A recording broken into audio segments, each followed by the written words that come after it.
Hey everyone, and welcome to the Infinite Respawn podcast. I'm Chicken. I'm Oak Tree. I'm Griff, and Bark is not here because somebody ran into a power pole at his house yesterday, and it took out the internet and the power. So Yeah, they were drunk at noon. It's like me a yeah, few weeks drunk ago at for a noon. storm came There's through. a drunk driver at noon. What are you doing with your life that you got trashed on like mojitos at the Applebee's for lunch? What's wrong with you? crashing My guess into is power it's poles. left over from the night before. I have a feeling this person That was my guess too. went to a party at like 11 p.m., started drinking, got done at like 4 or 5 a.m., thought they slept it off enough, but they had not. Ugh. Just don't like. You're gonna eat a lot of water and some seriously greasy food still come off of something like that. Well, Well, hopefully everybody's okay. Well, Imagine having to pay for that shit, though, because you have to pay for all that. Oh yeah. just don't Plus drink and the drive, less and you don't have to jail worry time. about it. I mean, there's your Exactly. easiest solution. Things like Uber and taxi services exist. So, I'm just saying. Anyway, Bach is not here, so I have the fun picture of him with his arms up. And Oak and Chicken can't actually see me either because of this, because of how we have to record it. So, like, they can only see each other. So I'm going to sit over here and make fun of them the whole Okay with time. that. They'll never know. Yeah, I can see. We will him. know because we'll see. I'm going to watch the video later just so I have can to see go what back and check. facial expressions you got going. Yeah. Oh. Start scanning through where I heard her making fun of me. Where was that? Well, and I'm over here still dying. Like, I'm just perpetually sick these days, so sorry. Gotta get Yeah. a strong immune system. Take some of that airborne stuff. The I have airborne been. vitamin C. That stuff tastes amazing, by the Airborne, way. I got chewable tablets. It's great. Nose spray. She's been doing all the suggestions. None of it's working. I have hot tea with honey in it right now, trying to keep myself alive. You had bourbon? No. You gotta have a straight up hot toddy. What's wrong with you? It There's doesn't no work if you I don't have the bourbon. lemon. I don't have lemon either, though. So, Okay, I'll give you that doesn't one. matter. Anyway, what games has everyone been playing this week? Actually, like 2 or 3 weeks. I don't remember when we had our last show. Mother's Day. Yeah, it's Mother's Day. Fair enough. I've been playing. I started Returnal, which is an interesting game, and the way that it's set up. It's Chicken and I have talked about it off the air a little bit. And he said it's set up a lot like what's the name of the rain game that you play? Risk of Rain 2. Risk The of Rain rain 2. game. That's all I know It has is, nothing 'cause to it's a do with rain, game. by the It's way. got It has rain in nothing the to- title. What else But is there's no rain in the game. There is rain in this game, though. How weird is that? Oh. Yeah. So what's very interesting about it? Let me talk about some of the mechanics and things that are in it, and then I'll move on into the plot line. But the interesting part to me is they did a really good job with the haptics, and this is a small team that's created this PS5 game. It's like a little indie game, basically that's a PS5 exclusive. But the haptics are really neat because the minute you go into an area where it's raining, on the controller you can literally feel the rain. Like it's they figured out a way to make it you just feel like the little bitty drops are hitting the controller in some way underneath. It's really cool. And then there's other things that happen through the game too that you can feel those haptics, which I think are really neat. The combat style that's on it feels natural. Like I had no problems hitting the circle button and going sideways, left and right. It just felt natural as part of combat. Like they didn't even tell me to do it. I just hit the button. I was like, oh, okay. And then the next thing I know, I'm using it for everything. It just feels like a game that I played for a long time. They did a really cool thing too. So you can only carry one weapon at a time. And you swap those weapons out as you go through the game for better weapons. But what they did is your guns themselves have a burst of some sort. So you can hold down, normally like you're holding down a trigger or something like that. But in this case, you hold down the left trigger to be able to zoom in a little bit. And then you hold down the right trigger and fire it. And when you do, it's like a bigger burst. And then it has to recharge and you're able to do that again. In the meantime, you can use the gun normally. But what they did is they wanted you to still be able to zoom in. So if you half push down, and you can actually feel it, when you half push down on the left trigger, it zooms in so you can normally fire, but fire at a distance. But if you push all the way down, then it allows you to be able to use that ability.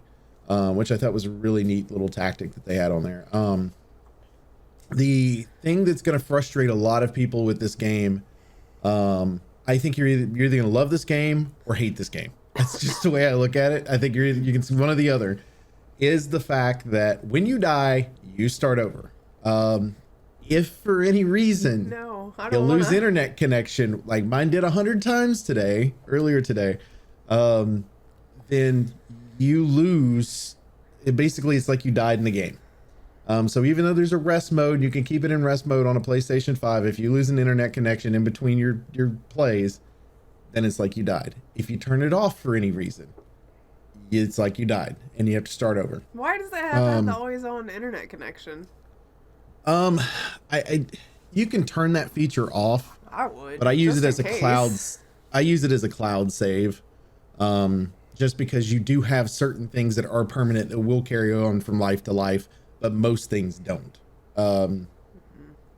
I was a little bit frustrated the last time I played it, which I played yesterday. I played it for about 4 hours. I'm still on the first biome, but I unlocked like 10 rooms, like all these areas, and they're random. So when you crash your vehicle and you walk through that first door, it's going to be a different room every time. Like it might be a room you've been to before, but it's in a different order from where it was before. So all the rooms move around.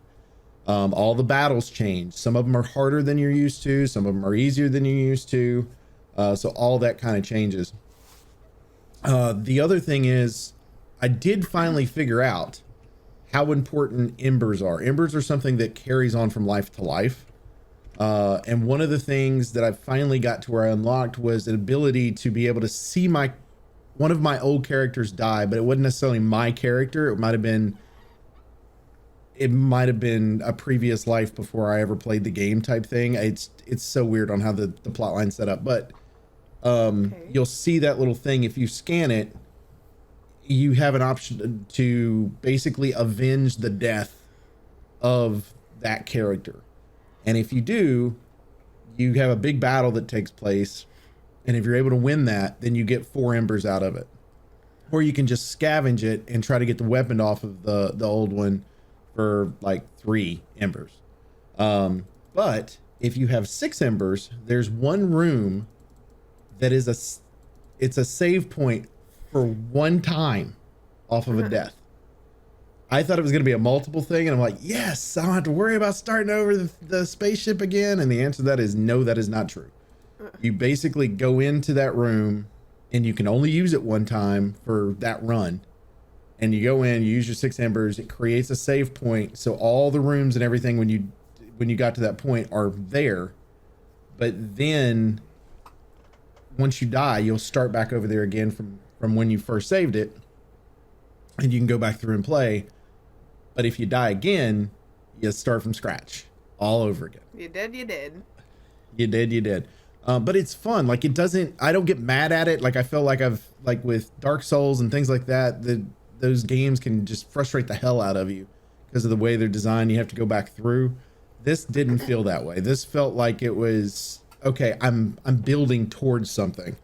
And since I'm keeping part of what I have and I'm not trying to chase what I had before, it feels a little bit more natural. I didn't really have a problem. And I feel like there's a progression. Like I can, there's certain things that are being revealed to you still as you play through the game.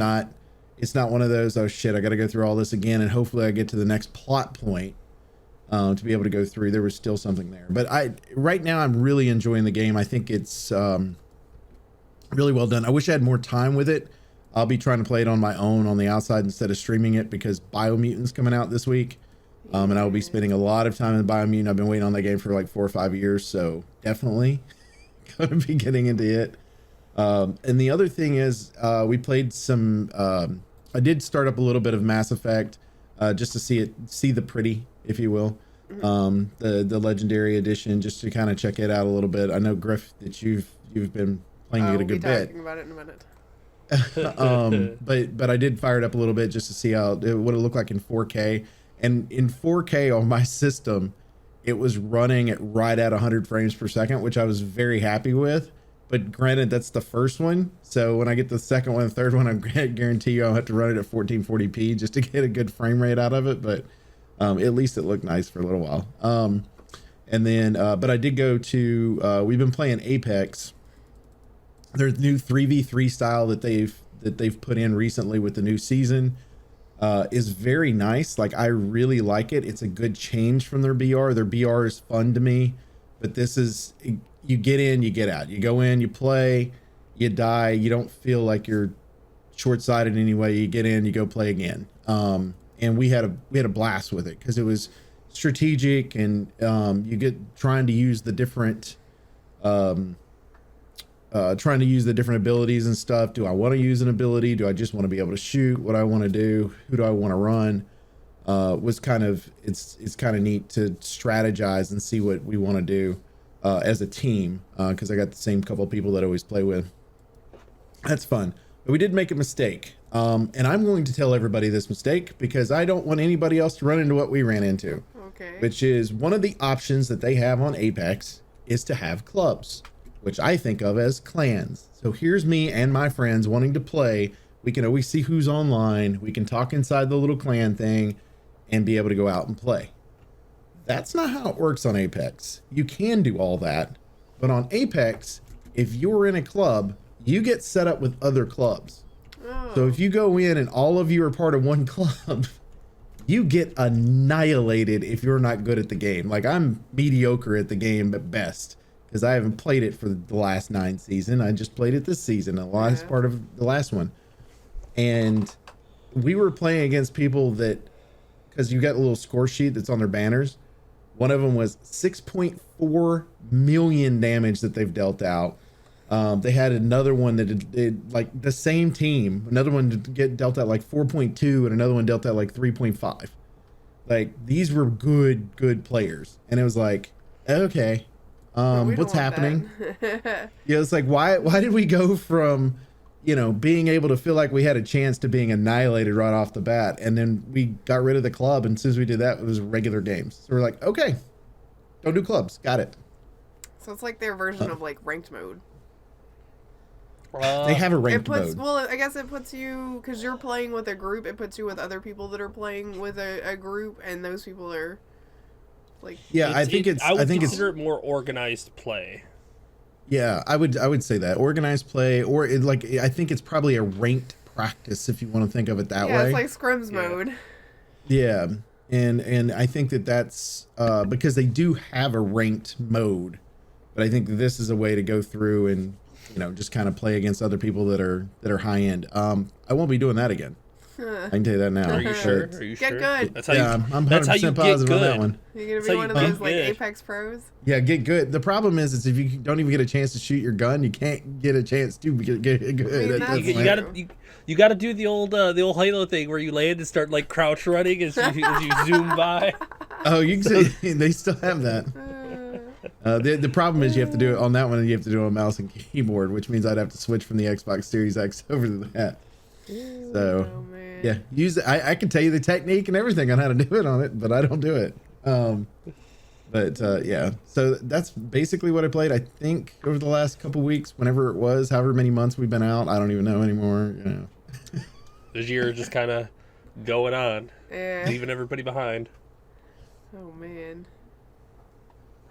So, I will what y'all got? You mentioned the crouch running thing, and I realized because somebody had commented on one of my Skyrim videos, and I went back to reply to it, so I was kind of watching the video to see what had happened because it's from months ago, and I'm pretty sure that playing games like Halo being my first real game to play, and learning a lot of how I play from that style has really affected everything else, and I don't know how people watch me play games, because playing Skyrim, I'm like, I'm doing the bob and weave run that you do in any shooter, but it's not a shooter.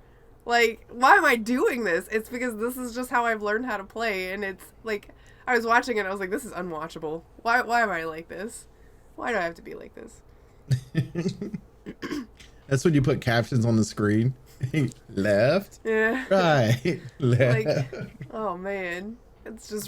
I've realized it's ruined me for anything that's not a shooter game, so Not that it makes me bad at it, but it's one of those things where anybody else watching it is like, "Are you okay?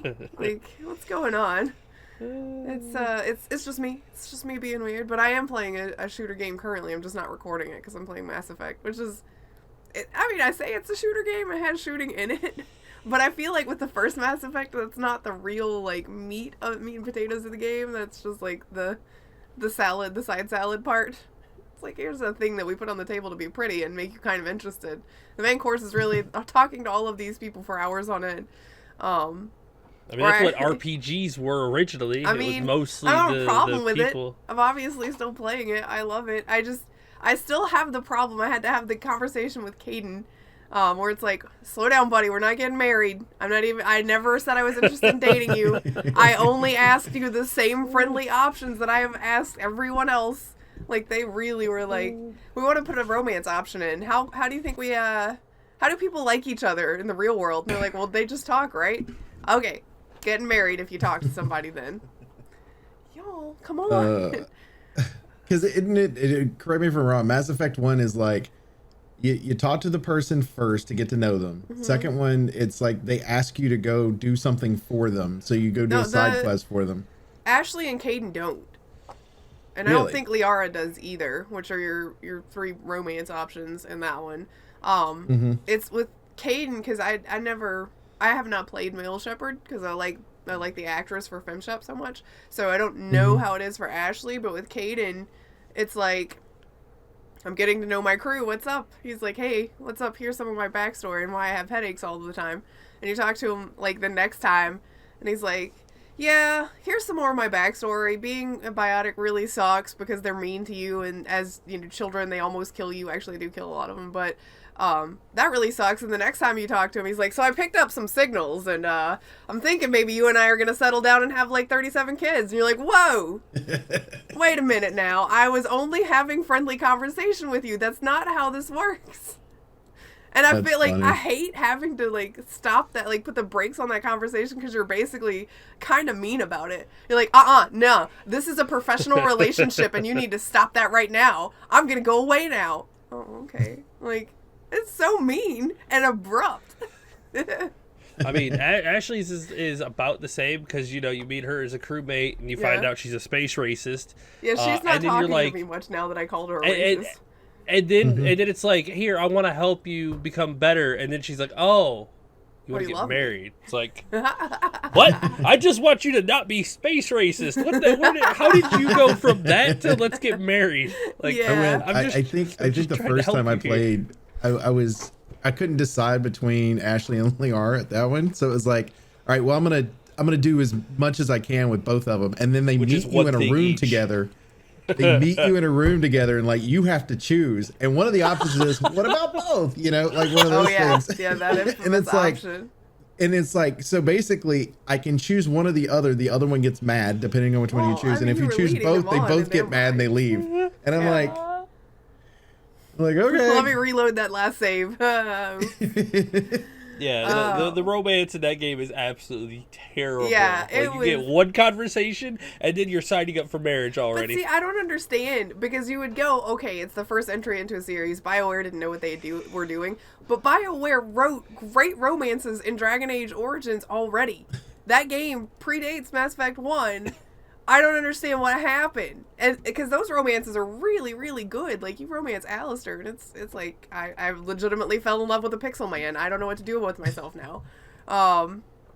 But this one, it's like, what's up? You want to get married? I remember when it was a controversy. I remember when that game was a controversy because it had love options in it. Why is that controversial? Like, that's because so bizarre.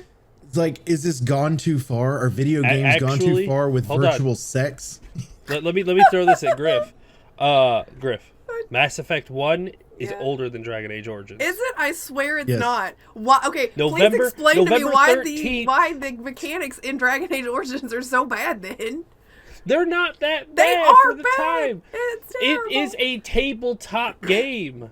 Yeah, but the mechanics are just awful in that it feels it feels a lot older.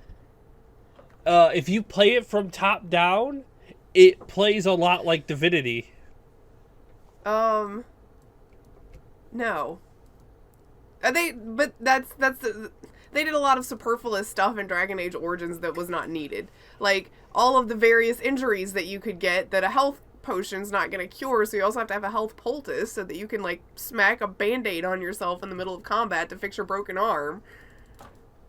Or else you suffer penalties.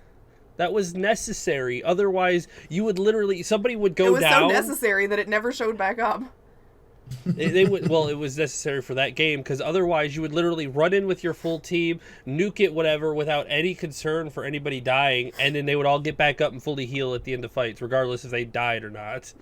It's like, there has to be a penalty. Because you want to strategically keep your people alive, penalty right? was them dying. Like, once Alistair, whoever your tank is, goes down, you're like, oh, damn it. Now the rest of us are going to die. I mean, get good, as you were just telling Oak. I mean, I learned how to play it. I can play it proficiently enough, except for that one room where there's like 30 spiders. As soon as you walk in, that's just hard. But, no, Mass Effect 1, the remaster's pretty. I mean, people need to understand, because I've seen complaints, and I will 100% stand by this forever and ever and ever. There's a difference between a remaster and a remake. What you're looking at with Resident Evil 2 and Resident Evil 3 are remakes. They completely rebuilt the game from the ground up. A remaster means they're going to go back and pretty up what already exists. I've seen so many people complain about, this doesn't do enough. It's not enough as a remaster. What you're asking for is a remake. They didn't do that. This is a remaster, and it's just fine so far. I'm almost done with Mass Effect 1. I can't speak to the other two yet. But so far... it's what I expected. This game is from 2007. I mean, you can't, without doing a remake, there's not a ton that you're going to do to change it. And it does look better. I mean, it's pretty. I haven't had any complaints with the atmosphere feeling off because lighting is different now or anything. Like, it all still feels appropriate to me. Oh, it feels so weird in here with the lights on now. You would not believe how many people have complained about that. The atmosphere is totally off because the lighting is different and you can see more things and it's not creepy. And it's like, you can just turn the brightness down on your TV or your monitor. Some of it's shading. Some of it's shading too. I get that because it's like you're used to a scene looking like, I think there's a sky that's like reddish or whatever on one of them. And it's not now. And they're complaining about the fact that it doesn't look the same. And it's like, well, lore-wise, it wasn't supposed to be that color. Yeah, that was a technological limitation back in the day. Right. But I mean, let me tell you how much that changed my experience with it. Literally, I didn't notice. I mean, there are certain games where you could forgive things like that. But I mean, they've talked about it when they were remastering Diablo 2, how they had to do so much work to get the lighting just right because in the original, the technology was just different, very, very dated. So the lighting was very awkward for pixels, and translating that to 3D was very, very difficult to make sure that it looked right. But I mean, in that game, it's very important. Lighting is very important. You're fine if it's just a little bit different in Mass Effect. It's not a major part of the game. Like, all of the stuff that's, like, in the underground. Like, I just did Pharaohs yesterday, and you're in the underground tunnels and whatnot. And it's like, well, it still feels dark and dingy in here. I can just, perhaps see a little further or something. It did not ruin my experience. I was still immersed in the fact that I'm in a dirty, dingy underground area. But I'm sure there are people out there that are visual files, just like you are an audio file where sound is so critical, I guess. Yeah, but I mean, I still think sight that might you be have so to critical to them. understand you're getting a remaster, not a remake. You're not going to get a completely rebuilt game. I'm sorry. That's not what they were selling you. That's never what they said. So for the people that are like, you lied. No, there's no lie here. You're just expecting, your expectations are different from what they told you. That's next time. They wanted to make sure that they just remastered it this time, so when they remake it in a few more years, that they can sell it to you again. I mean, there are certain franchises that can probably get away with that. This is probably one of them, to be honest. Resident Evil. I wonder how many games they have remastered or remade over the years. Yep. You want to talk about Resident Evil? You didn't get to talk about finishing it out and everything. I thought I did. No, you finished it out after Mother's Day. Oh. Oh, well, I enjoyed the shit out of it, first of all. I swear I talked about it. You talked on the about when podcast. you started it, but we hadn't finished it by then. So now you've got the total picture. Yeah, let's see. I finished it on the 8th. Right? No. I finished it on the 15th. Yeah. Mm-hmm. Yeah. You finished it last Saturday, right? Yeah. We didn't have a podcast on No. the 16th. Okay, cool. I mean, come on. What, you don't listen to me? Come on. No, I don't. We know, bruh. Yeah, You don't have to look it up to confirm. Or and I know things. Okay. Occasionally. So first of all, I finished it. It was so good. Like Resident Evil, it was a little short. I totally understand where people are coming from, but I think with games of that caliber, it's hard to make them really like bigger without making it feel like it's just drawing out. Because every point in that game feels critical, even if it is kind of shorter. But every point is important. Like traveling from the middle point to one of the main areas, it's quiet, and then on the way back, everything is important. I'm not going to go into spoilers or anything like that, but there's no really wasted space in the game. Do you think, though, in a world full of games that have way too much shit in them, this is kind of a welcome change, and that was kind of what they were doing? Yes, and it may not have been intentional, but I would say that's part of it. Yeah, and I like that they relied on the additions on the outside of it to make the game feel fuller, because you can do a new game plus. You can take your achievement points that you do that gives you credits that you can unlock special weapons and do another run through and whatnot. I have a different style about that. Is there in the other games? There's been like the funny one that you can unlock, like the tofu in the last, or in Resident Evil 2 and whatnot. Is there a funny one in this? I don't think so. Aww. I just wanted to go through the game as like Ethan's hand or something, No. This one they added back mercenaries because people were so desperate for it, and it's interesting how they did that. Like, because in the original mercenaries, it was basically like survive as long as you can, good luck. And in this one, it's like you play through 3 or 4 rounds, and then it's over. You try to get as high of a score as you can. That's weird. Which I get how they changed that, but as you get more points or get higher grades, you unlock different characters. You can play through the story or play through the mercenaries as different characters, which is what they've done in previous ones too. I haven't seen all the characters that you can unlock, but you can use that to unlock different upgrades. I find that very interesting too, because in the mercenaries mode, you can break open the little floating globes and you get upgrades for Ethan, like more melee damage, more shotgun damage, things like that. It's very interesting that they decided to, because it originally felt like horde mode. Like it was just good luck, you kill things, you survive as long as you can, you try to beat the timer. This one, it feels more like a roguelike RP or action adventure style, where you get to do different builds and with different weapons and things like that each round, and it's a set amount of rounds. So I think it's just a natural evolution for it. I would have liked to see an unlimited mode where I could just survive forever until I die, but I'm living forever. Yeah. That's the extra stuff. That's what I like. Even if the story is just a tad bit short, they added extra stuff that adds to the replayability or more playability into the game. And as for the story, I enjoyed the shit out of it. It all comes together.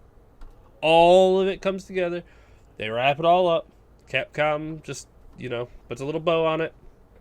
You walk away from the game happy, satisfied, which is so important these days because so many games just flounder at the end and you really don't feel satisfied. You're like, But I think, I think that goes back to them ending it as quickly as they do, based on, because I think that part of the reason you get the flounder at the end is because they okay, we should end it here.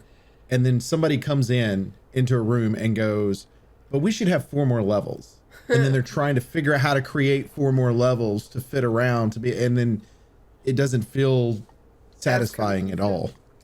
Yeah, right? It's not cohesive at all. Yeah, I'm 100% confident that they have been working on Resident Evil 9 for about a year now. They probably started it up right before COVID in 2020. Okay, so I have a question on this one, and I'm going to try to say this spoiler free for everybody else that's out there. All right. There is an epilogue at the end of this. Do you believe it is leading into the next one? Or do you believe it's going to be a new story? Ooh, this is a huge question. Personally, no spoilers. I don't think so. You don't think so? I don't think so. So you're going to base it on what you said on stream about the years, basically. Yes.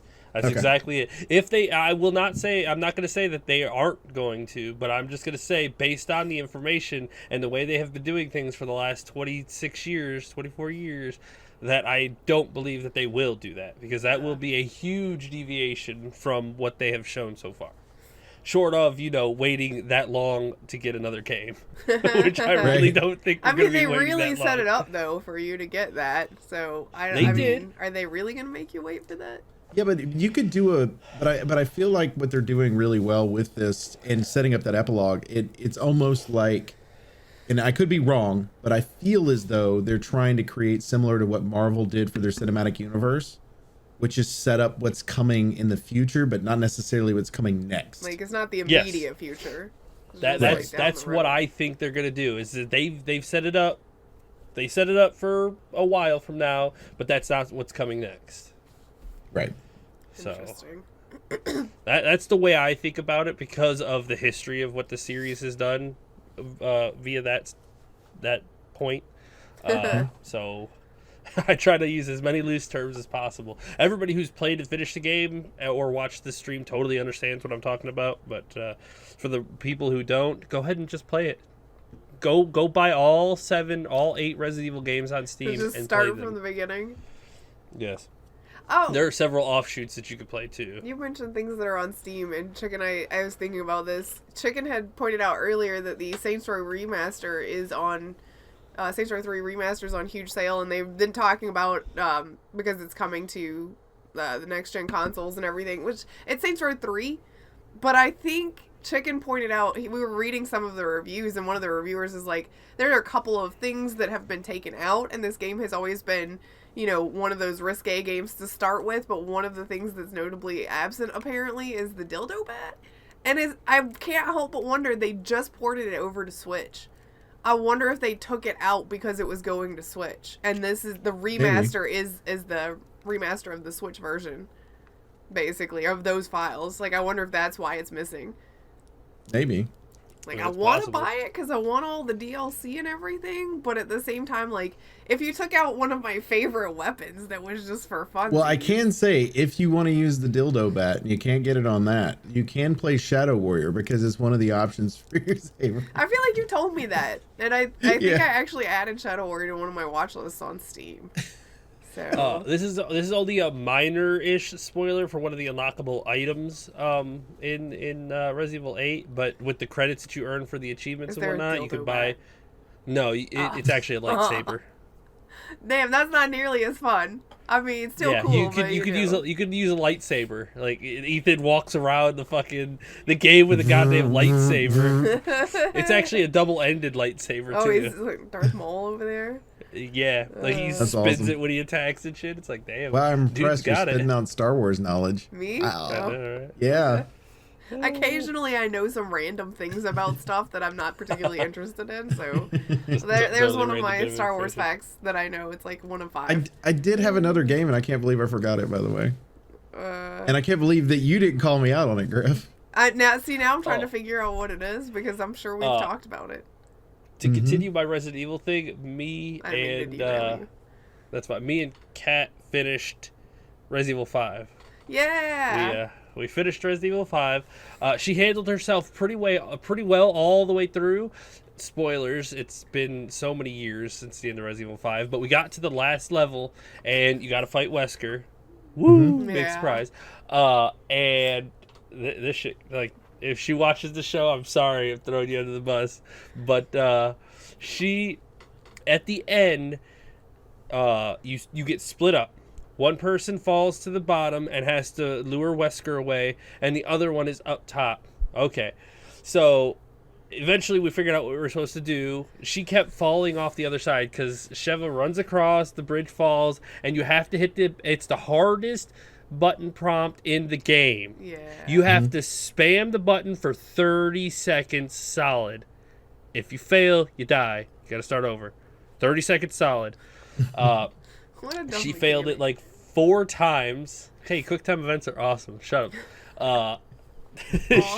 she failed 4 times, and eventually I was like, all right, cool, we're just gonna keep doing this until you get it. So Wesker would jump down and follow me. I'd be like, pop, pop, pop, and then he'd jump up there after her, and I was like, all right, it's on you got to do this. And oh my god, we spent about 45 minutes she spent about 45 minutes failing it over and over again, and let me tell you, she was getting like real done with it, and I was like, well, she has more you just gotta patience push than the button faster. 45 minutes, that's a long time to be bad at something for me.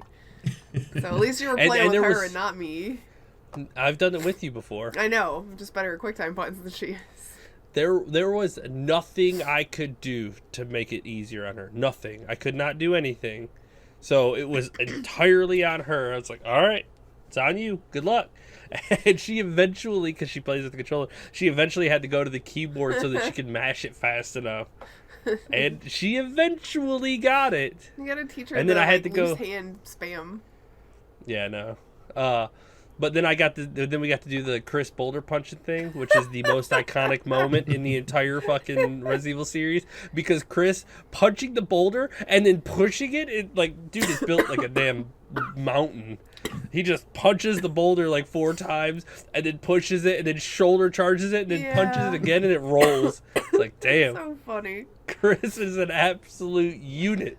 Like, that's why his arms have to be the size of tree trunks. I mean, how else can you justify that character model? You have to use it for something ridiculous. If you've seen him, like, after, like, Resident Evil 5, when he's a super badass after that, into the rest of the games, he is an entire badass. He's like, all right, this is Chris Redfield. He is Resident Evil. But, I mean, you really set a precedent when you're like, this guy can literally punch through giant boulders. I mean, I'm pretty sure you set precedent at the end of Resident Evil 5 where, 1, he punches boulders, 2, Wesker is surviving in lava, you know, like, no big deal. It's like it's water. And then you shoot double rocket launchers in his face to blow up the mountain. Wesker's still alive. I'm convinced he's still alive in there. You can't convince me otherwise. We'll see him in Resident Evil 12. No shit, after he, like, disintegrates and falls into the lava and you're taking the helicopter away and he busts out of the lava and grabs the helicopter from, like, 100 meters away. It's like, yeah, you blow him up with a rocket launcher. He's just sitting encased in the volcano down at the bottom. Biding his time. Down there at the bottom of the volcano. You know what's funny that you happen to bring up Resident Evil 5? Literally yesterday I watched the newest Corridor Crew, and they compare the fight from Resident Evil 5, the one you were just talking about, to the movie Resident Evil, what is it, Afterlife 3D or whatever it was, the really bad one. It's a direct shot for shot scene, by the way. But I mean, that's the thing. It works in a video fight, like the game, tossing of the tossing of the sunglasses across where it spins, and you can see all the things in it. All of that is direct. So they tried, because Resident Evil 5 came out before that movie did, and so they. I have not watched that movie, but now I have to for that one specific scene because Wesker is so badass in Resident Evil 5, like. All of it is amazing. So they're showing it and they're comparing it and they're like, all they had to do was change this and this and it would have looked exactly the same. Like, some of the effects in that movie are so bad. Yeah. And it's like they're comparing it to the video games, and I said all they had to do was change the camera angle. Look at the difference. And it's like so good difference. Like, I was like, this was done right. This was not done right. That's funny. But I miss Wesker in my Resident Evil games. Playing through 5 and watching him just kind of like, you shoot at him and he does his little dodge thing, and then he'll just like zoom up on you and punch you in the face. Yeah. Or if you hit the QuickTime event faster, you'll dodge and then you'll, like, Chris. I totally get how he knocks Wesker down, but Chris, like, rears back as hard as he can and just punches him in the face, and Wesker gets knocked down. Like, I mean, you have to have arms like tree trunks to knock him down. Oh, he's such a fun villain. I love good villains. I miss him. Yeah, me too. Needs more Albert Wesker in my Resident Evil. What was the game that you played, Oak, that you forgot about? Borderlands. Oh yeah. Oh. I thought you just didn't want to bring it up, but no, I'm going to bring it up because I think it's important, because there's such a love affair for these games, and I'm one of those people that I've tried to play solo before, and I was told, You need to play with a group. And I'm like, cool. I'll play with a group. Person. Play with a group is a good suggestion. Yeah, it was. And so our Friday night crew that used to do Sea of Thieves, and then we just kind of moved it on to other games as well. We started playing Borderlands, which two of the people in the group, which is Alyssa and No Pants, both of them are veterans of the game. So they understand the game, they understand the mechanics, everything else. And then you have Old Man and me that have no idea what the clue is happening at the start, anything. So we go in and we play this fresh. And the thing is about the game, I don't like the fact that I can't figure out what the fuck is going on in the game other than kill people and kill little dogs. Suffers from the same thing that a lot of new IPs suffer from. We have an idea for a game. We just haven't really streamlined it well enough to put a great story together, but here's an okay story if you can follow it. Right. Because there's so much side quest stuff, too. It throws you off. And you don't know what to pay attention to. And what was so funny is the other night we were playing and I was like, we'd knocked out this little area that was like a little village or whatever for one of our missions. And I'm trying to loot the area. And then after we finished looting the area, I'm looking at my weapons and all that stuff, trying to see if I need to switch anything around, shielding, all that different types of stuff. And I walk outside and I look and everybody fucking left me. Yep. Yeah. Not one person stayed. I'm like, guys, you have all the vehicles. There's only 2. See, in our versions of Borderlands when we played, because it's always me, Chicken, Baka, and Red, there's only one person that takes off while the rest of us are in our inventories. And it's one that's not on the podcast. And I'm not talking about Baka. Red will just, like, you will come out of your inventory because you all are just, finished a boss, you got all these new guns and stuff. And he's just, like, across the map, and you're like, what do you do? And he's like, I got bored. Did you equip any of those new ones? I just picked one that I liked. I was just over here looking at stuff. Come back. We have things to do. And I think it's interesting because the first time we played it, I was the person that was in charge of switching the different quests, right? And we were getting into quests that we didn't have the level for yet, like by a lot. And so we would start, farming a little bit in order to be able to get our levels up and all that type of stuff. And so the other night, No Pants, because there was connectivity issue when I was doing it, so we thought it might have been my end of it, so we put No Pants in charge of it. No Pants was changing the stuff. And it wouldn't be like, here, we just finished this thing. It would be, he was changing the thing when I'm halfway to the next little triangle thing, or diamond shaped thing. I'm headed to the marker, and I'll be halfway there, and it'd change, and I'd turn around and go back. And so they'd be halfway through a fight before I ever got back to where I needed to go. I was like, you know what? I'm running from now on. Because if I get in the vehicle, I'm going to be halfway where I need to go. I'm just going to run everywhere. It's the difference between playing through the game with friends and being run through the game with friends. Yeah. I don't like to commit myself to things very often, especially not far future events. But I know that they will probably not play pre-sequel with you, and you have the Handsome Collection. This winter, play pre-sequel with me. I will at least introduce She'll you actually to play it with why you. Borderlands is fun. I will play it with you. I know No Pants has such a deep knowledge of those games that it's hard for him to not do things like that because he's played it so many times and he knows exactly what's happening, and you have no knowledge that he was actually playing the game before we started, but we were playing on the Xbox version of the game. Yeah. Because that's what everybody had. Yeah. And but he was playing on Steam earlier, had rolled another character, was playing through the same areas that we're in. So he had just freshly done all this. So he knew exactly where everything was. No, and I will not play it until I play it with you, and you know how my memory is, so it'll be new for me again. It's perfect. It's the blind leading the blind. Yeah. I don't know where to go. How about we do this one over here? Yeah, that'll work. The only thing that he's going to get tired of with me is, please stop saying you love Handsome Jack. I get it. Shut up. That's going to be his problem with me. I think I do want to say though, I really like the gunplay on the game. I think that part is really fun. It feels, there's a difference between some, I've got 2 different assault rifles that basically look the fucking same, except one's got a better scope on it, and they feel different. which I thought they would feel exactly the same. It's just I would be able to zoom in, and they feel different. The shotguns have a hell of a fucking kick. Yeah, some of them do, and some of them don't. Later on, if you can find a Hyperion shotgun, Hyperion has low weapon recoil a lot of times. So. Oh, and some guy came into the chat the other day, and this is, No Pants didn't even know what this was. I don't know if you know it or not, but it's basically there are people that do brand loyalty runs, basically. Yeah, where you only buy or only use specific weapons. Yeah, I've tried to challenge myself with that before. But sometimes you find, like, I was trying to do a Maliwan one because I know I like the elemental effects, and Maliwan is big on that. I was like, I'm going to just do Maliwan weapons, and then this Torg shotgun that, like, exploded into fireworks dropped, and I was like, I can't. I need this gun too bad. Sorry. Well, I'm undecided on what we're going to do this next Friday or not. If I just want to switch all of us over to Borderlands 2, because I know there's an actual fucking plot line to the game. There is a plot line in the first one too. It would be nice if you could actually, follow it, but just, it's hard to, yeah. It's like, hey, what's this guy? Where are we going? Oh, what?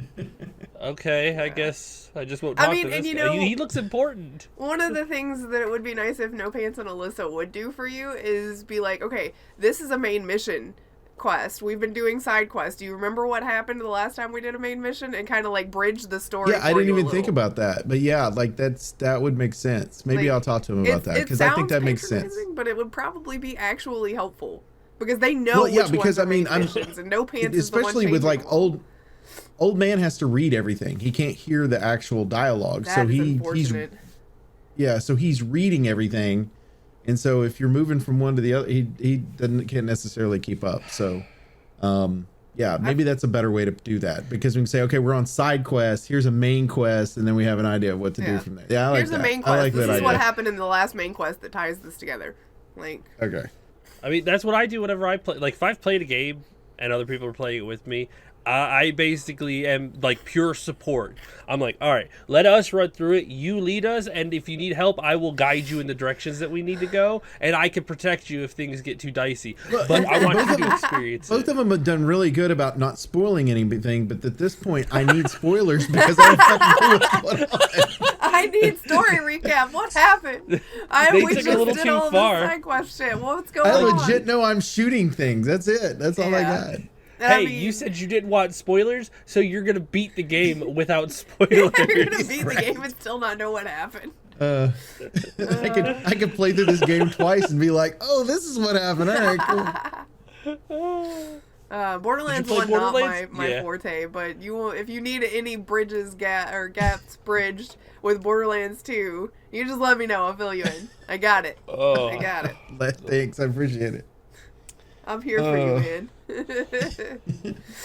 I believe we need to move over to some stuff. We've been on this nearly an hour. You know what? I don't even care. Let's just really skim the news, because the rest of it's way more fun. The news I'm is okay so with simple. that. I'm okay with it. There really hasn't been much going on these last several months. I mean, there's stuff happening, but it's like a lot of filler stuff and a handful of important things. It's whereas good because next month is E3. Yeah, that's why. Exactly. Next month's E3. We're right before it, so. A little bit of quickie news. If you're a Pokemon fan, just buy your shit online, evidently, because it's getting dangerous out there for trading card people. Evidently, it's the trading cards. It's so weird. So weird that's become a thing that people have actually committed violence over at this point. Have you seen any of the videos of it? I have not. It is crazy. Like, these people line up at the doors of like Target and Walmart before they open, and as soon they'll use grocery carts too, so that they get a bigger space to where they can push through. And I watched the video where as soon as the doors open, they shot through the doors with the grocery carts, ran down the little lane in front of the checkout aisles, went down the Pokemon, and just started scooping and tossing them in the carts. So basically, it's Black Friday. Yeah, like it's Black Friday for trading cards. No wonder chain stores are like, we're not doing that, because that's insane. They don't want to deal with that. Even if it's not necessarily dangerous for the consumer. Maybe they're being fined. And think of the employees at that point that are standing at the door and have to unlock it and nearly get ran over and trampled by a stampede. Yeah, because they don't want to miss out. And then you just see people standing in the back of like this crowd of people, like looking and trying to see if they can grab a pack or steal a pack out of somebody else's grocery cart. But you know what's really sad about this is these trading cards are aimed at kids, and it is always grown-ass adults that are the culprits here. And that are actually being violent and stupid. And I guarantee there's probably, in those videos, there's probably a couple of kids standing off to the side looking really fucking sad because they're not getting into that. I mean... Wow, or they think it's okay at the end of the day because they watch their parents do it. I mean, maybe. That is so freaking dumb. Apparently people have been cutting into cereal boxes to get the cards out and then leaving the cereal boxes. That's not the first time that's happened. My favorite thing in the article that we're posting in the Discord is... It's a picture from Target that's basically saying that on May 14th, they're going to stop doing the Major League Baseball, NFL, NBA, and the Pokemon trading cards. Above that is the Magic the Gathering cards. So it's like, and it's not mentioned. So you can get Magic at Target, but you won't be able to get it in the others. Well, I guess ridiculous. The Magic crowd is a little more mature and less violent. I mean, yes, I will 100% agree with that. The Magic community is probably a bit more mature than that. Than the Pokemon community. It's Pokemon and all of the sports cards. Like those two choices. You guys are killing me. I gotta get my kid the latest baseball cards and the latest Pokemon cards. It's too funny. Yeah, you know, I'd be interested to see if Magic the Gathering is the only thing that's left on the shelves, if there's another influx of Magic players like it used to be, like back in the 90s when like everybody had the big fold out things and stuff back in the day. You start seeing kids with that again because their parents can actually go buy it without having to go online. Yeah, they nobody has Pokemon cards anymore, so the parents are like, well, let's just get these. They're here. And then that's the new craze. And then they have to stop carrying that because people get weird about it. A little bit. All right, what else we got? Telling you, we're just gonna fly through these. Sony is working. Well, Sony. Let me rephrase this. There are actual companies like developers out there working on 25 games for PlayStation 5. Okay. Or exclusive to PlayStation 5. And half of them are going to be new IPs. Versus the top of it where it says Sony is working on it. Well, that's not exactly true. It's a little misleading. I mean, Sony is working on paying those people to make the games for them. Sony's working by writing the checks. Returnal would be a very good example of this, where it's an indie company and it's being paid for to be exclusive, which is fine. But it's just really weirdly worded, and I'm just like, that's not right. But I mean, that's good to hear though from Sony or from wherever Sony is buying their games from, because I know they're going to have some serious. They've got some serious work to do to keep up with Microsoft, because Microsoft has such a huge umbrella now, and they've got all these companies. Yeah, but some of them are being cherry-picked straight from Microsoft, because Platinum is working on what is probably Sunset Overdrive 2 and will probably be a PlayStation exclusive because it's a PlayStation Studio now. So you just be like, Microsoft had that, but now it's mine, so... Well, but I would be interested to see who actually owns the rights to that. At the end of the day, they might have to pay Microsoft a little bit on the back end of that, depending on who owns it. Because they might have development rights, but publishing rights might be owned by Microsoft. Maybe.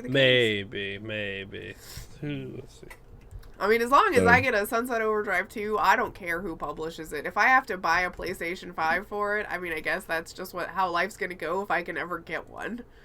Oh, congratulations to our friend Ollie for finally getting his PlayStation 5, by the way. Congratulations, Ollie. Congratulations. After almost getting scammed like twice, I think, and then it just the, flood of people buying them the second they were out. Yes, congratulations. Bots buying them. Yes. How did Sunset Overdrive not get a sequel? Because it did well enough, but it wasn't like everybody's dying to replay that game. So, multiplayer mode didn't really hold people either.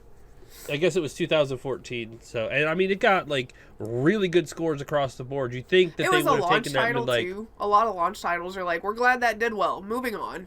you know? Dumb. That game was good though. Oh, it's so fun. I love that game. And they had some so great good. elements to it, like the fourth wall element that they added to it. Like there's different things that were the just travel system, the traversal system in that game was so much fun. Get on those rails and just go however you want. Oh my god, it was so fun. That game was great. There was something I didn't like. Wasn't there something with phone booths? No. I don't remember. I think no, that was your fast travel was porta potties. I thought it was phone booths for a second, but no, because the animations are. So I mean, I think Sony gets the rights to it then because they registered the trademark for Sunset Overdrive, which means it would be theirs. There may have been like a trademark expired from Microsoft and they didn't renew it because they didn't own the studio anymore. So Sony's like, jump on that. Thank you very much. Very true. We'll take possibly. Which would be interesting too, because now do they create a whole new character along for the Sunset Drive so that way it's I wouldn't be surprised if it was another character, like a different part of the city or something like that. Or maybe in the aftermath you have another character that, you know, has to help finish. And if you're Microsoft, you promote the shit out of the first one. I mean, that benefits them. Why not? Yeah. Right? I mean, too funny. I already own it on Xbox One because I bought it with my Xbox One. I'm gonna buy it on PC, so I mean, I'm already spending the money on that game twice.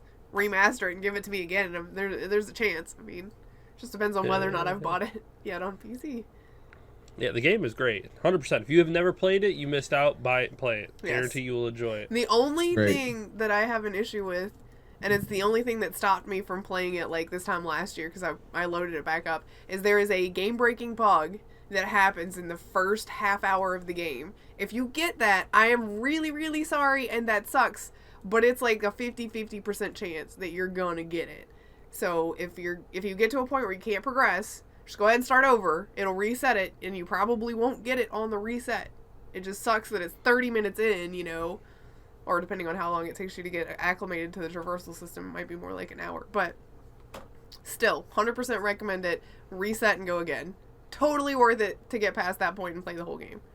To be fair, 30 minutes is not very far in the game anyway. Yeah, so just making you aware there's a save. It's not like when you're nearly done with the entire game and then the save file dies. Yeah, that's my Assassin's Creed Black Flag did twice. Yeah, that's different. Then you just wait several years and play it again. That's right. I gotta go back to. Yeah, you do. It basically there is Netflix, which I had predicted this years ago that I thought Netflix was going to try to do something like this. Only a matter of time. They're reportedly wanting to get into the video games. They're not 100% sure on how that's going to work. Of course, they did commission out for their Stranger Things show. They had a game for it for season 3. I don't know if they're going to try to go like the whole Stadia Luna type thing built into Netflix somehow, or they're just going to have a studio that builds the games themselves. But I mean, they've got so many original series. I wouldn't be surprised if they wanted to be to have a studio that built games around their series. I would go far to suggest that they would want a company like Telltale, where they could build story-based games. As long as they had an actual release schedule, unlike Telltale. To be fair, Netflix would actually create a good release schedule because they're doing a new movie series. It's based on some book from the 90s. But they're going to do it... Yeah, they're going to do 3 movies. And it's going to take place in 96, current, like, it's going to be the current story. Wait, what, and then what is this? The R.L. Stein's Fear Street series. You remember those books? Well, I read them in like middle school. Then the following week, like 1 week later, they're going to release the second movie, which takes place about 20 years before the first one. And then the following week after that, they're going to release the third movie, which shows the origins of all 3 of them. So I feel like Netflix is going to make some changes anyway, because what Netflix did really well that a lot of people liked, same thing with Prime when it became a major thing, is they said, okay, here's a season, and so people would just binge watch the shit out of it. But I think what Disney has proven is if you want to create that longevity, you have to create it to where there's a release date of some sort. You can do, here's 5 episodes, there's going to be 10 episodes total, and then in 2 weeks release the next set. But you lock them into certain things. Some people like that, some people don't. But from a business standpoint, it makes the most amount of sense to do that. So if they're doing that, if they're going to do it with video games like you're talking about, the style of video game you're talking about, you could literally play on a controller, like your remote for your actual television. Because in which they tried to do something similar to that on Netflix with some interactive games. But I mean, that's like perfect. All you do is just like, if it plays out the game or whatnot, and you just kind of hit your choices, and it's almost like they were testing the waters with Bandersnatch or whatever it was, Black Mirror Bandersnatch or whatever, which was a really fun adventure. I watched it. That shit was crazy. I enjoyed it. It was definitely a movie, game thing. It was very, very interesting. So I could see them kind of shifting, have like Netflix games or Netflix interactive movies or things like that. So it's going to be interesting to watch these two mediums cross. Well, but and to be fair, the bigger the mediums is actually video games by double. So it's like it makes perfect sense for them to try to go in and they've got to do what they can to be a bigger power anyway. Adapt or die. If Netflix stays the way they are, they will fall off eventually. Yep. If they want to grow, this is the route to go. Yep. Well, Agreed. we're going to find out, and that's going to be fun to watch, I think. I hope it goes well. Yes. Sure.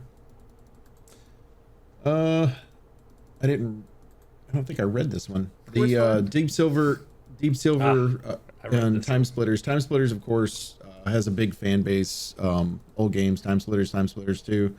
It looks like Time Splitters is going to return. And Deep Silver has created a new company called Free Radical, which just makes me think of Radical Heights, and now I missed that game. Yeah. Actually, they revived the original studio that built Time Splitters. Oh, is that what it is? It's a revival? Is that what it is? Yeah, they revived the Free Radical design company, which, by the way, is part of Embracer Group. THQ Nordic. They know where to hit that nostalgic. So they rebuilt it, and they're gonna try to bring the people back. This morning, the company would be headed up by the co-creators Steve Ellis and David Doak, who were part of the original Free Radical Designs heyday. So they're reviving the company and bringing back the co-developers who designed it. So all I can hope is that they learned how to control characters better than they did in the first two. I've never played it. Hey, that was like 20 years ago. I'm pretty sure. So bad, man. The sniper was awful. Hey, all I ever did was just the multiplayer thing with friends and whatnot, and do the infection mode and watch all the AI try to get you, and you just kind of kited them around back and forth between the maps. It's like, no, don't touch me. Too funny. So Ubisoft is trying to get into free-to-play games based on their actual franchises, not just, trying to get into the multi-VR world like they did with, what was it, Hyperscape? Was that the name of it? Yeah. Like that was absolutely atrocious. And the way that it was done, they're trying to get into the free to play. They're still going to do the AAA games. I'm just interested to see how they do this. They're using Call of Duty as an example on how it's being done with their Warzone. I like the idea of. I think Apex has done a really good job with Titanfall, that Titanfall universe. And I like the idea of bringing it into a universe, but I like the fact that Apex is separate from Titanfall. My brain constantly forgets that those things are even tied together. Constantly. You'll say something about it being in the same universe, and I'm like, oh yeah, that's right. The games, actually, what's funny is most of the weapons, actually all the weapons that are in Apex are actually in Titanfall 2. But so you can actually practice Apex by playing Titanfall 2's multiplayer. Nice. And getting used to the way those weapons work. But I'm interested to see how this is going to end up working, because if you think of their gameplay, one of the things they're talking about is bringing a free-to-play Division game in, which I think is neat. That's not but surprising. Most of their gameplay is not very fast. And I think this is what they were trying to do with Hyperscape, is put more of a quick BR style game. And it had really good elements to it, some really good ideas to it, but there wasn't a world built around that. And I'm interested to see, because they're, you know, you think of maybe the Rainbow Six games is because that's them, right? Yeah. But you have Far Cry 6 is slow paced, or Far Cry game is in general are slow paced. So I don't see you doing like a BR style game. And what do you? I think they have to vary from the BR standpoint and create something that's worth playing, free to play, whether that's cooperative or whatever it happens to be, something to give us an element of play that we're not getting from something else either. Which, to wrap up this part of the conversation, which I think is why we're getting Skull and Bones so delayed often, is because they're trying to figure out how to turn that one into their I don't want, this is a pun, but they want to turn this into their big free-to-play ship, where they can, because there is a lot of cosmetics that you could put into a ship game like that, like a lot. And as long as the gameplay there, it's kind of like a BR style. Like, they could turn that into what they're looking for here, and it could be why they're delaying it so far. Oh, good point. So that's that one. Yep. Oh, for sure. So the is it a remaster or remake of Zelda Skyward Sword? I don't know. I think it's a remaster. I think it is a remaster. Okay, so it's coming out soon, in July. Yeah, it is an HD remaster. I was gonna say, is it soon we don't know, or soon date? Soon date. No, soon date. July 16th. It's coming out then, but there's also Amiibo. Of course there are. There's an Amiibo. Yeah, there's always an Amiibo, but what the Amiibo allows you to be able to do, where normally you would have a point in the game that you could stop, and from that point be able to basically teleport, if you will, to another part. Fast traveling. Now they have it to where you can fast travel anywhere with this Amiibo and be able to go back right where you first teleported. And people are mad that it's attached to the Amiibo and said it should be part of the game anyway. To me, this is what Amiibos were done. Isn't this what they've always done with Amiibos? That character was able to do something that you were not able to do in the game normally anyway. But the difference is that they added characters. That was I was going to say, I thought this actually Amiibo changes gameplay. People. Like you're set. Like this changes gameplay and it adds convenience to buying it. Like the other ones just add characters. It's like a That's really fine. weird microtransaction, because it is a thing that adds. Yes. It's an item that adds convenience, but it has like a real world counterpart to it. Which, I mean, like, that's a weird gray area for Nintendo to be into, you know? That's why I think they're testing the waters, because they, if I'm not mistaken, they're planning on doing like real life microtransactions at Nintendo World, where you gotta like buy extra things to get the most out of Nintendo World, but you don't need to. So I don't know. That'd be interesting to see. Like, I just don't like. I get where people are frustrated about it. But it's also one of those where it wouldn't be a problem if Amiibos were easy to get. You know what I mean? That is also another problem. You know, do like Amiibos turn into the next Pokemon cards, where there's people being like committing violence over them, and so stores are like, we're not carrying that. They were already doing that with the Amiibos. God damn, you remember the whole thing when they first started coming out with them? There was no violence. It was just people buying like as many as the store would let them the second they hit the shelves. You know? Yeah, now everybody, I think 2 is the most you can buy now of each.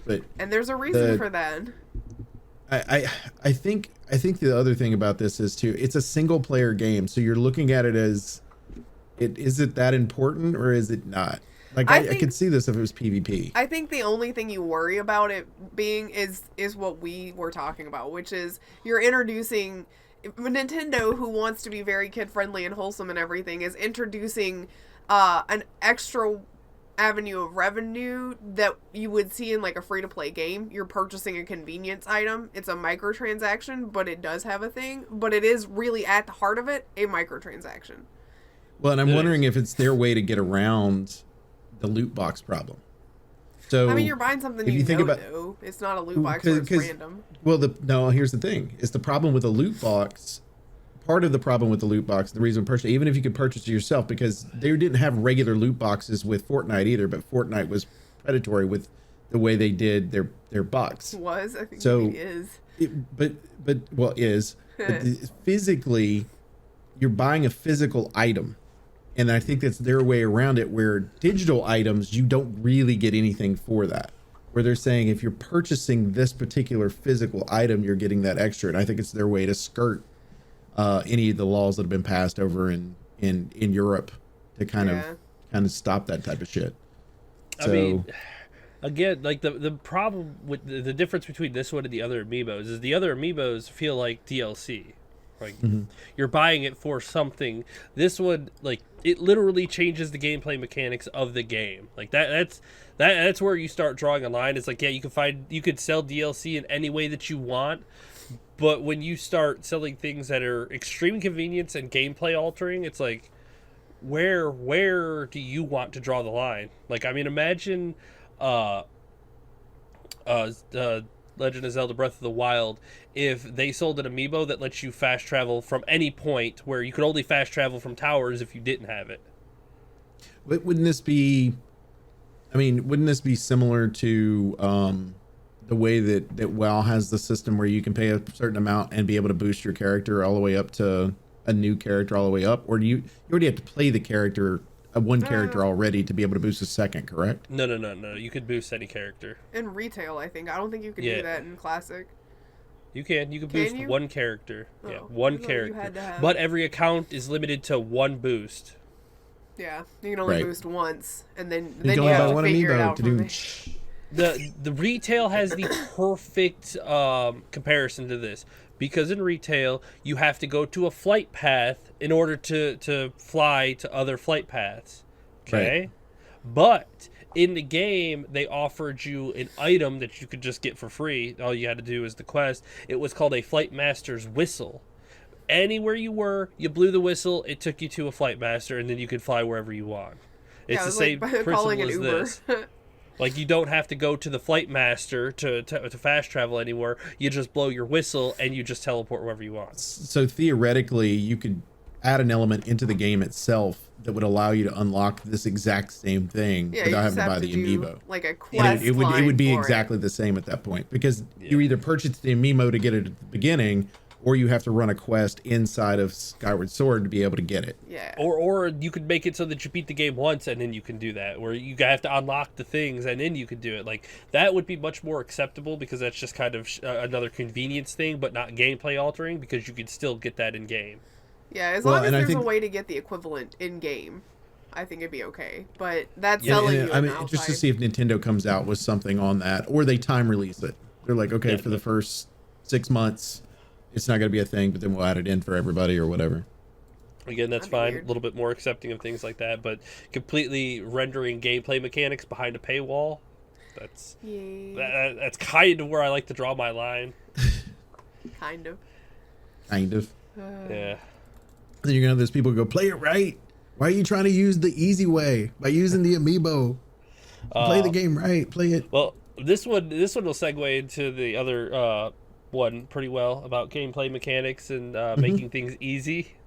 Fans are pretty upset about New World's premium currency shop. That's the Amazon MMO that's coming out, right? Yes. First of all, why you are adding a currency shop into your super delayed alpha version of your game, I have no idea. Yeah, that's a red Amazon, flag right there.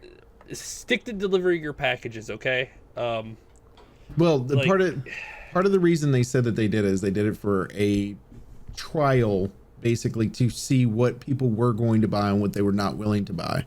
But I think putting that in your alpha, you would have to, in order for me to put into an alpha, first of all, I've got to have that available to me when the finished product comes out. But secondly, it's got to be one of those things where I get something extra out of it when the actual release comes out, because if I put money into your alpha and the game fucking tanks, I need something back from that.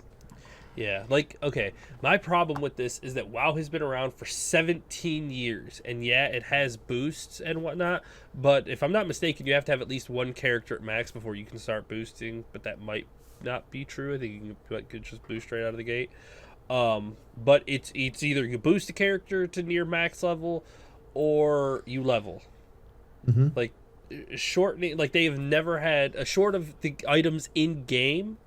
Like I think it was Wrath of the Lich King where they offered heirloom gear, which gave your character more experience, but that was all earned in game. Yeah, you paid for it with you in-game money. Yeah, like you paid for it in game money. You had to do the quests inside the game. Yep. Like how and you had to have cap how tunes confident are you in your game that people already don't enjoy the leveling aspect of it and are gonna buy boosts? That's what stands out to me too, is like you're selling people boosts for a game that hasn't actually launched yet. That just means you're allowing them to skip content that you're still working on. I don't understand why you would find that helpful. Because part of the reason you're letting people play this as an alpha in the first place is to play these things and find out what doesn't work and what needs to be changed before you go into full launch. Well, if you're allowing them to skip whole swaths of the game because they have a boost and they got bored with boars over here in Area 3, I mean, what does that tell you about your game? How does that help you build the alpha? Well, in the other side of that I can look at too is, so let's say that, because y'all are the MMO people, so let's say that the three of it, like you and Chicken, Griffin Chicken, are able to go and play with Red, and let's say that Baka had to work or something and he's not able to make the night that you're doing it, but he needs to make up the amount of level that you all did in the same time. If he's willing to, let's say it's a 5% or 10% XP boost to be able to get him level for the next time you all play, and he's willing to do that without having to spend a lot. Let's say you ran for 4 hours and he's only got a 2-hour window. Maybe it helps him get up to that point to where he's closer to where he can run the same dungeons or something like you. I can see it maybe for that. Nah. But again, like you said, it's an alpha. So why in the fuck would you put it in the alpha to start with? Which they've removed it just so everybody knows. But why would you have it there in the first Here's my thoughts on your scenario. One, our group of friends are not assholes. If Baka can't play, we're not going to play. We're not going to speed ahead of him. We've actually talked about that for Burning Crusade. We did that for Classic Release. Like, I get what you're saying, but most people are going to wait till their friends can play to play those tunes. They'll play on alts until then. And then what that boost is really going to encourage is not that scenario. That boost is going to encourage somebody that wants to get to cap level but doesn't want to play all that much. They want to hurry up and get to the end. They want to get that win button. I mean, those are the people that are really going to buy that kind of thing, not the people that are in scenarios like, my friends played 2 hours without me, I better catch up. Okay, so but if they're wanting to play the game that way and they're not playing with their friends anyway, does it really affect anybody but them? Yes, because these ones come out at launch, which means the people who buy the boosts early on, and since it's a PvP game, will be able to get cap level and grief the shit out of everybody else. I think that's where it comes in, is the cap level part. Well, or not the PvP part. But I get that, but you could literally lock PvP for a month, or do it to where if you use the boost, you can't do it or something. Do that. If you lock PvP, you're instantly going to kill part of your fan or part of your player base, because some of those people play that because they need it. And they like I said, they've already stated the fact it's not going to be in the store at launch. It's only going to be cosmetics at the beginning of launch. But I just don't understand. I would be interested to see what ends up happening like 3 or 4 months after that. Maybe. I mean, I'd say let the game be out 6 months before you're selling boosts. That way, your main core base is played all the way to cap. Amount of time. It doesn't need to be it right off the bat. But I don't see an issue.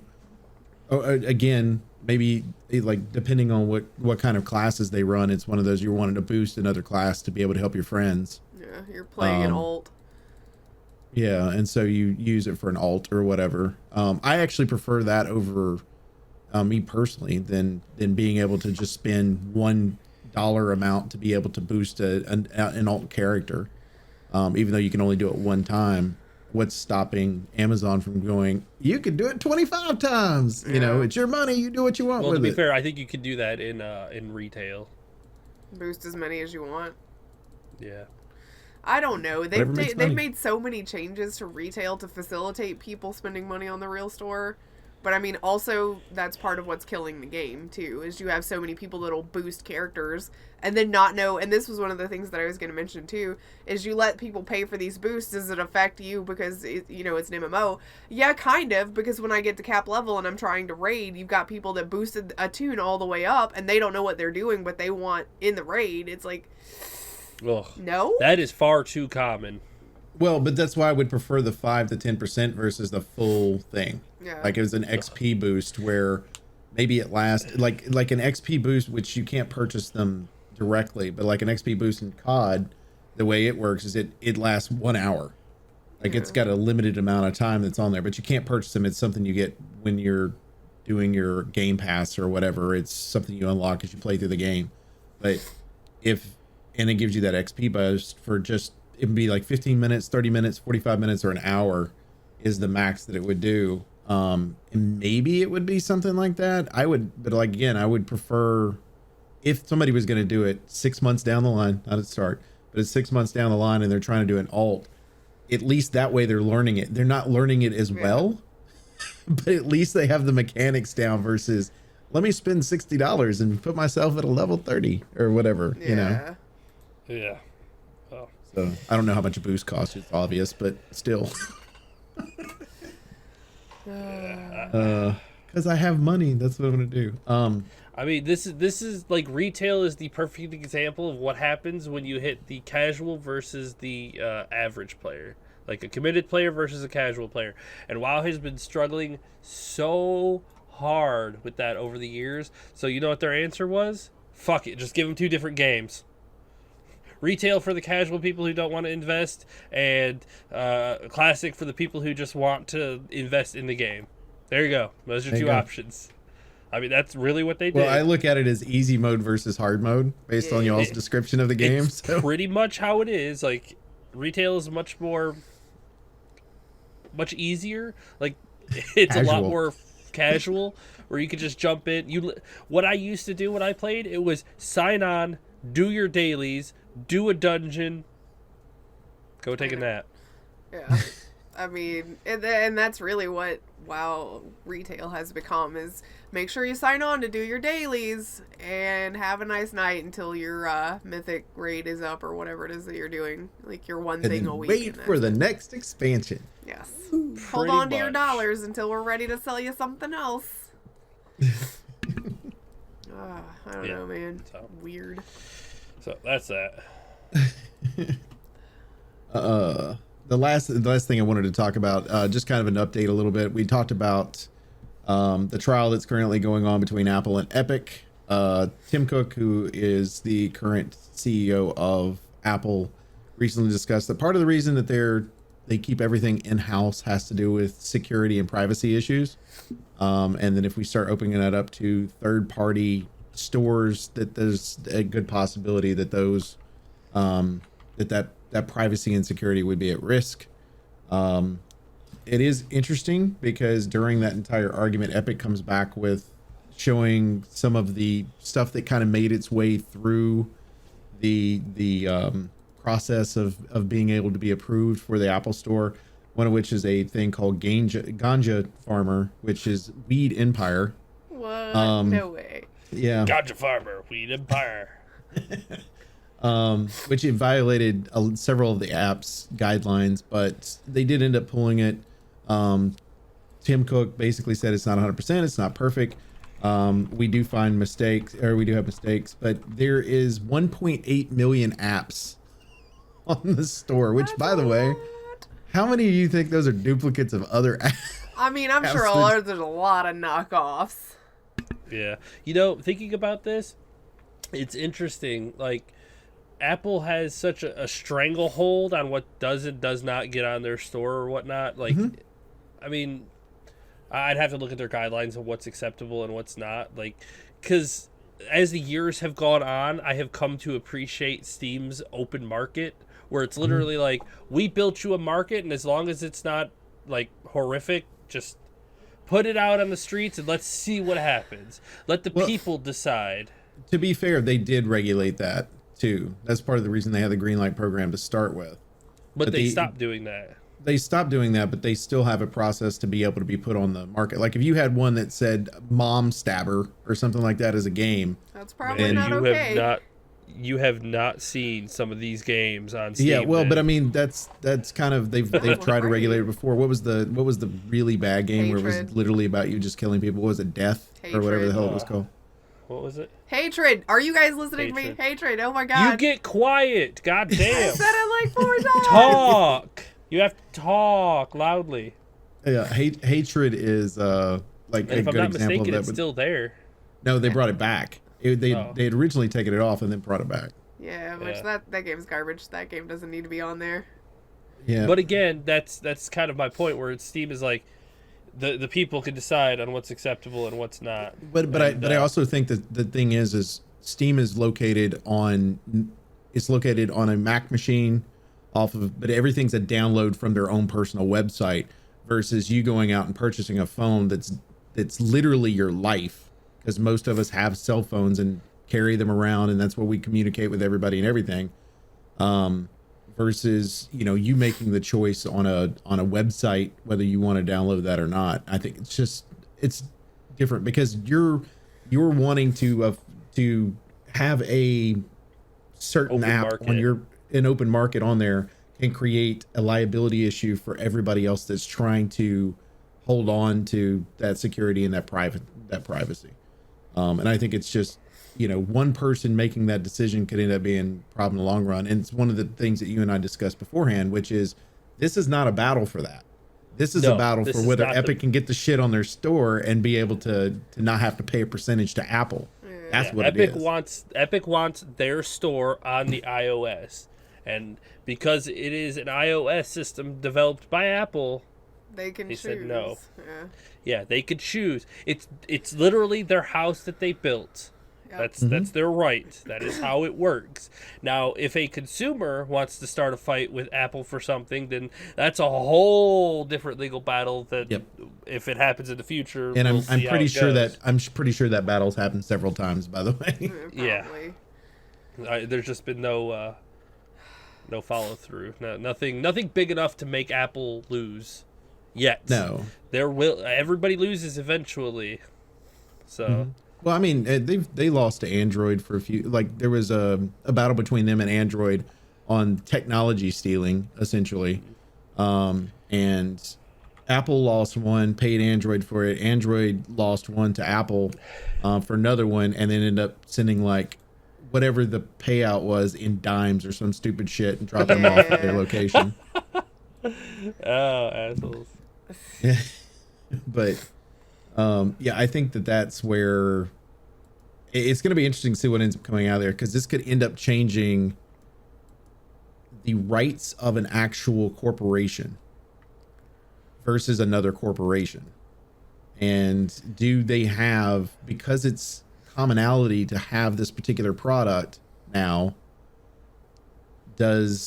do they have the right to determine what goes on that platform or not? But I think they're making a good enough argument. And this judge evidently does not like microtransactions at all in games and is like... Well, then they're not going to like Epic very much. No. Fortnite what? Skins all everywhere? What? Yeah, exactly. So, anything else? No. I don't think so. No? I need to go finish Mass Effect. That's what. She's slightly addicted. Look, man, I'm so close to the end. She has been for years. Okay, I have 2 main missions left and like 4 side quests. I'm almost done here. And then I can get on to Mass Effect 2 where I can marry Garrus. A question I was going to ask you on this one. Is there an order to the quest? Yes. Okay. They did not fix it. Okay. Everything. Because it's a direct remaster. Yes. Yeah, they did not fix that. You're basically in those, oh shit, I finished the game already? Yeah, do all of, if you're playing Mass Effect and you've never played it before, do all of the side quests that you can. Like, literally do everything that's in your assignments side of things before you do the main missions. Because some main missions will lock some of that shit out and you will never see it again. So, there you go. Just saying, do all of the running around. Do it. Just do it. Whenever you can. If side quests are important to you, which if you're wanting to build in the world of Mass Effect, I would recommend the side missions. I mean, I would recommend some of the side missions just so that you can level up some before you go to main missions. So. Well, the leveling up system's quite nice now. So. Yeah, I like it. I mean, I'm good with it. Let's wrap this up before we fall into Mass Effect again. I'm going to go to Mass Effect right now whenever we're done. Bye. We appreciate everybody that hangs out with us each and every week at Infinite Respawn. As always, you can check us out on Twitter at InfiniteResPC. You can check me out personally at MDB Oaktree. Check out Griff. At Griff Slineham. Check out Chicken. At Elite Chicken 313. Also, make sure you can go to Baka as well, at Baka Pickle. And then, of course, go to Griff's YouTube channel, where she's got a couple of things she just posted this past week of Skyrim. I found videos I forgot to post. Sorry. Hey, videos. They're not new. They're still old, but they're new to you. So. That's right. So make sure that you go on there and watch through Skyrim and all the previous games. I think Wolfwood has been watching a good bit of them, and some others as well. So cool. make sure you check those out. Put some comments down below. She loves it when you give comments and help. When YouTube, even if they're they're 6 months late. Yeah, YouTube's holding some of my comments like apparently months on end before I see them. I don't understand. Whatever. That she's got to check them all the time. I'll eventually get back to you whenever YouTube will show it to me. You know. Also, make sure that you go to twitch.tv. Elite Chicken 313 Chicken anytime soon. Probably, what we got, bud? probably next week I'll stream some of the TBC stuff. Awesome. So while we level. While you level. Yeah. Also, make sure you go to twitch.tv/MDBOaktree, where you can check me out pretty much every day of the week nowadays. And be on there. I'll be playing Biomutant this week, Apex this week. Probably playing Returnal tonight, because it doesn't look like No Pants is going to be able to make it. So, you'll hear it a day later. But you can always go back and watch the video. Yeah. For Raymond Respawn, I'm Oak Tree. I'm Griff. I'm Chicken. And he's Baka. Bye. That's Baka. Bye. See you.